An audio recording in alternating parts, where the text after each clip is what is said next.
Di sini kita akan membaca buku Bahaya Kikir. Bertemu lagi dengan channel Sebelum Tidur. Di sini kita akan membaca buku karangan Al-Allamah Al-Habib Umar bin Muhammad bin Salim bin Hafiz yang sudah diterjemahkan dalam bahasa Indonesia. Bisa dibeli di pasar Cahaya Ilmu Bahaya Kikir. Kita akan membaca. Al-Allamah Al-Habib Umar bin Muhammad bin Salim bin Hafiz bin Syekh Abi Bakar bin Salim radhiyallahu anhu merupakan tokoh ulama dan panutan umat di zamannya. Dari goresan penanya telah lahir puluhan karya agung yang mampu menghiasi cakrawala Ahlus Sunnah wal Jamaah. Beliau adalah seorang pendidik yang handal, dai yang santun, dan seorang guru yang bijak. Dengan karya-karyanya kita memperoleh pengetahuan dan siraman bagi kalbu kita. Karya-karya beliau menekankan pada kebersihan hati dan selalu meneladani Nabi Muhammad SAW, sahabat Ahlul Bait serta para sholihin.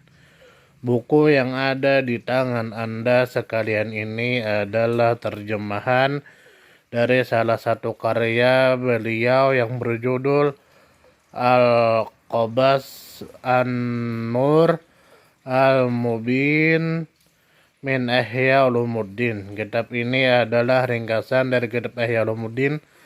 Sengaja dalam terjemahan ini kami membaginya dalam beberapa bab sehingga memudahkan bagi mereka yang membacanya. Kita akan membaca. Ya.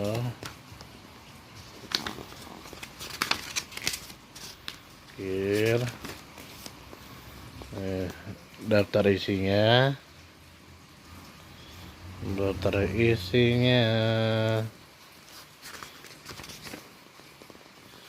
Pengantar.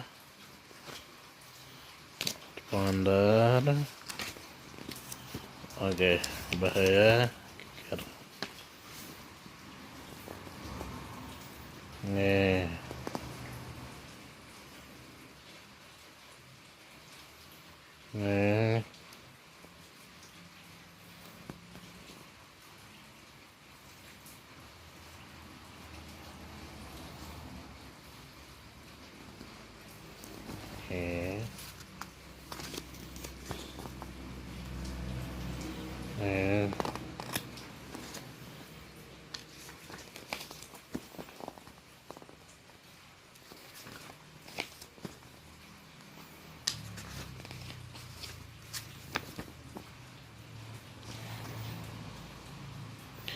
Nanti kita baca. Bismillahirrahmanirrahim. Kita mulai bagian pertama dari buku Bahaya Kikir. Judulnya adalah Membenci Mencintai Harta. Allah Subhanahu wa Ta'ala berfirman, Quran Surah Al-Munafikun ayat 9. Ya ayyuhalladzina amanu la tulhikum amwalukum wala auladukum an dzikrillah wa may yaf'al dzalika faulaika humul khasirun. Artinya, wahai orang-orang beriman, janganlah hartamu dan anak-anakmu melalaikan kamu dari mengingat Allah Subhanahu wa Ta'ala. Barang siapa yang berbuat demikian, maka mereka itulah orang-orang yang merugi.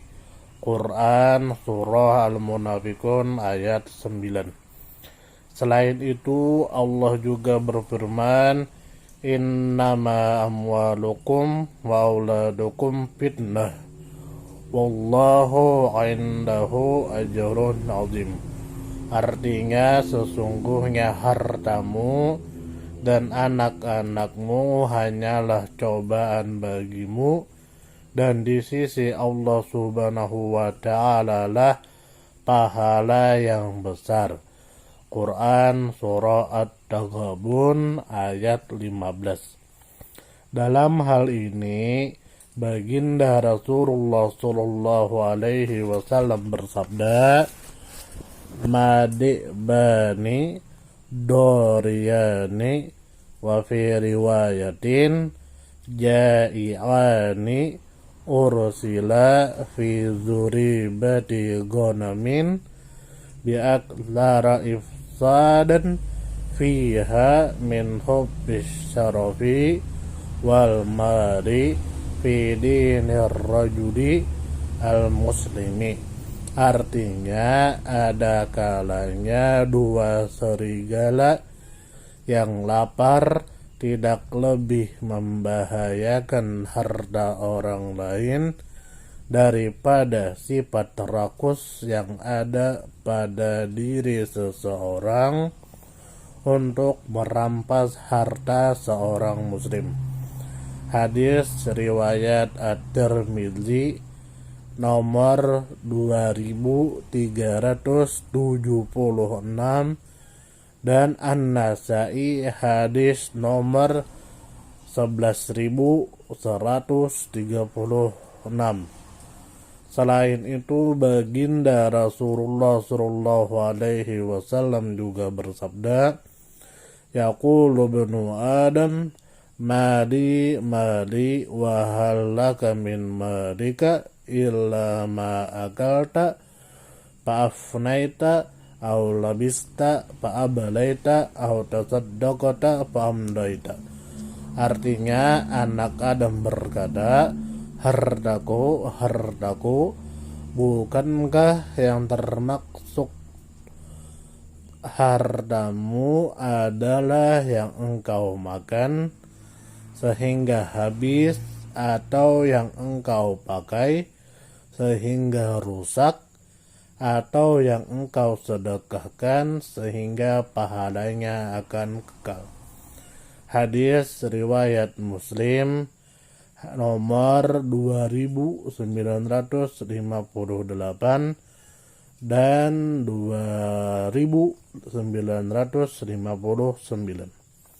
Disebutkan bahwa Sayyidina Ali bin Abi Thalib radhiyallahu anhu pernah meletakkan uang 1 dirham pada telapak tangannya. Kemudian ia berkata, sesungguhnya jika harta itu tidak keluar dari tanganku, maka harta ini tidak membawa kebaikan apapun bagi diriku. Diriwayatkan bahwa Sayyidina Umar radhiyallahu anhu pernah mengirim sejumlah uang kepada Zainab binti Jahsyin radhiyallahu anha sebagai bagian miliknya dari Baitul Mal. Maka Sayyidah Zainab radhiyallahu anha berkata, uang apakah ini? Mereka menjawab, Umar mengirimmu uang ini dari bagianmu. Lalu Sayyidah Zainab radhiyallahu anha berkata, semoga Allah Subhanahu wa ta'ala mengampuni dosa Umar. Kemudian ia membagikan uang itu kepada orang lain. Lalu ia berkata, ya Allah, semoga aku tidak mendapat bagian harta apapun dari Umar setelah tahun ini. Ternyata Zainab adalah salah satu istri baginda Rasulullah sallallahu alaihi wasallam yang lebih dahulu wafat. Al-Hasan radhiyallahu anhu berkata, Demi Allah, tidak seorang pun yang memuliakan hartanya, melainkan Allah telah menghinanya.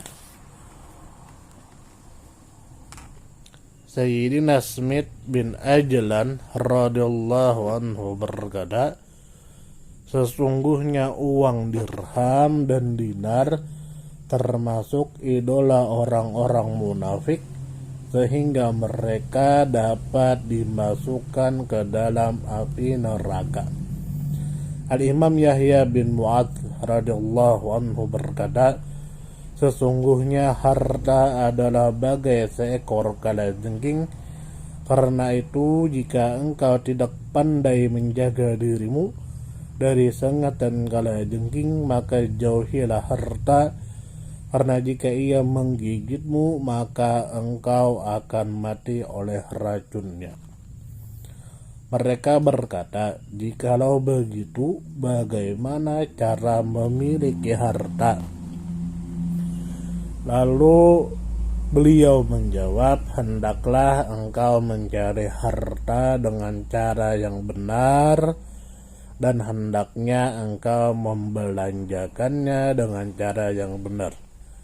Dalam hal ini ada seorang penyair berkata, inni wajadtu fala tajunnu ghairahu annat tawaru'a inda hadat dirhami faida qadirta alaihi thumma daraktahu fa'alam bi anna tuqaka taqwal muslimi. Artinya, sesungguhnya aku mendapat harta, dan janganlah engkau mengira yang lain, karena menahan diri dari harta, maka hal itu adalah lebih baik, apalagi jika engkau meninggalkannya. Karena jika engkau meninggalkannya merupakan tanda seorang muslim yang bertakwa.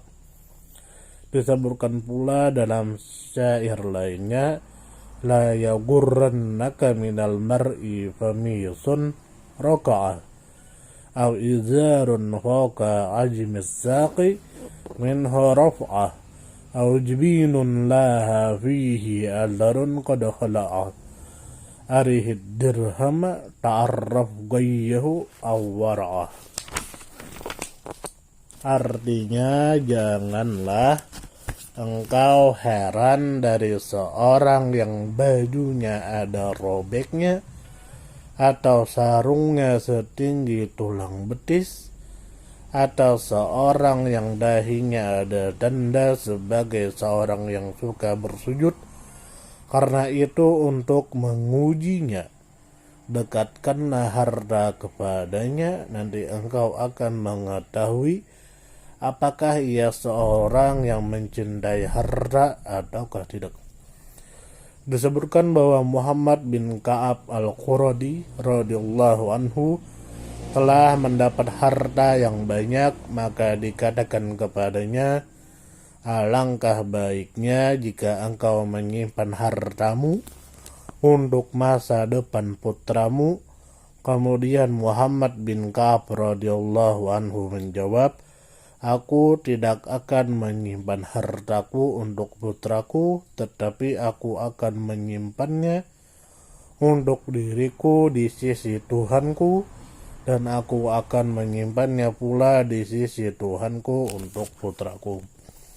Allah subhanahu wa ta'ala berfirman, in taraka khairan, artinya jika ia meninggalkan harta yang banyak. Quran Surah Al-Baqarah ayat 180. Maksud dari firman Allah subhanahu wa ta'ala di atas, jika engkau meninggalkan hartamu, maka hal itu akan lebih baik bagimu. Dalam hal ini, baginda Rasulullah sallallahu alaihi wasallam bersabda, ni'mal malu shalihu lirrajuli shalih. Artinya, sebaik-baik harta yang baik adalah harta yang dimiliki oleh orang yang baik. Hadis riwayat Ahmad nomor 17.763 dan Al-Hakim dalam musnadnya juz 2 halaman 3. Al-Imam At-Tabrani radhiyallahu anhu telah menyebutkan dalam kitab Al-Kabir dengan sanad sahih bahwasannya baginda Rasulullah sallallahu alaihi wasallam bersabda,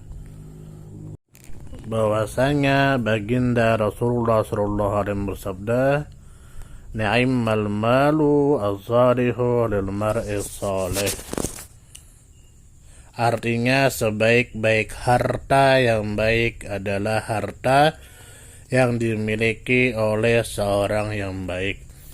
Allah Subhanahu wa taala berfirman, "Wa yastakhrija kanzahuma rahmatam mir rabbik." Artinya, dan mengeluarkan simpanannya itu sebagai rahmat dari Tuhanmu.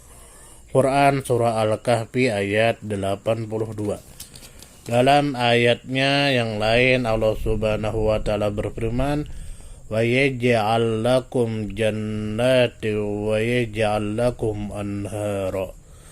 Artinya, dan mengadakan untukmu kebun-kebun dan mengadakan pula di dalamnya untukmu sungai-sungai. Quran Surah Nuhajat ayat 12. Kedua firman Allah Subhanahu wa taala di atas mengisyaratkan bahwa seorang tidak boleh mencela harta atau memujinya kecuali setelah ia mengetahui hikmah dan tujuan memiliki harta, sehingga seorang dapat mengetahui baik buruknya memiliki harta. Sebaik-baik orang yang mempunyai harta adalah seorang yang senantiasa memiliki harta dengan cara yang baik dan membelanjakannya dengan cara yang baik pula.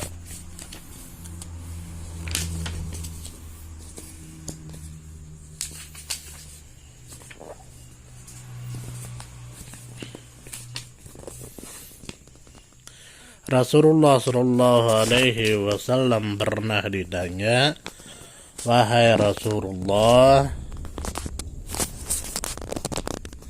siapakah orang yang paling mulia dan paling pandai?" Beliau sallallahu alaihi wasallam bersabda, "Orang yang paling pandai adalah seorang yang senantiasa mengingat kematiannya dan ia selalu bersiap-siap untuk menghadapi hari kematiannya." Hadis riwayat Ibnu Majah, hadis nomor 4259, Al-Hakim dalam musnadnya juz 4 halaman 583, Abu Nuaim dalam musnadnya juz 1 halaman 313, atau Tabrani hadis nomor 4671, dan Al-Baihaqi. Kebahagiaan di akhirat dapat dicapai dengan 3 cara, yaitu jiwa yang bersih dengan ilmu dan budi pekerti yang mulia, badannya sehat yang dapat dipakai untuk beribadah, dan kebaikan yang ada di luar badan seperti harta dan segala sesuatu yang dapat dipergunakan untuk mencapai kebahagiaan di akhirat. Maksud dari mengkonsumsi makanan adalah untuk melangsungkan kehidupan, dan dari tubuh yang jahat dapat menyebabkan hati yang bersih, sedangkan harta adalah suatu alat untuk mencapai maksud yang baik. Demikian pula harta dapat dipergunakan untuk mencapai segala macam kerusakan, yaitu harta yang tidak digunakan untuk mencapai kebahagiaan di kampung akhirat, tidak dipakai untuk mencari ilmu dan mengamalkannya. Adapun tabiat manusia senantiasa ingin menuruti perbuatan buruknya, sehingga ia terputus dari jalan Allah. Adapun harta yang digunakan untuk berbuat buruk, maka bahayanya lebih besar. Dalam sebuah hadis disebutkan, "Allahumma ij'al quta ali Muhammadin kafafan." Artinya, ya Allah, jadikanlah rezeki bagi keluarga Muhammad secukupnya saja. Hadis riwayat Bukhari, hadis nomor 6460, dan Muslim hadis nomor 1055. Dalam hadis lainnya, baginda Nabi Muhammad SAW sabda, Allahumma ahyini miskinan wa amitni miskinan wa asturni fi zumratil masakin. Artinya, ya Allah, jadikanlah hidupku sebagai seorang miskin, matikan diriku sebagai seorang miskin, dan kumpulkan di hari kiamat kelak diriku dalam kelompok orang-orang miskin. Hadis riwayat At-Tabrani, hadis nomor 2352. Ibnu Majah hadis nomor 4126, dan Al-Hakim dalam musnadnya juz 4 hadis nomor 358.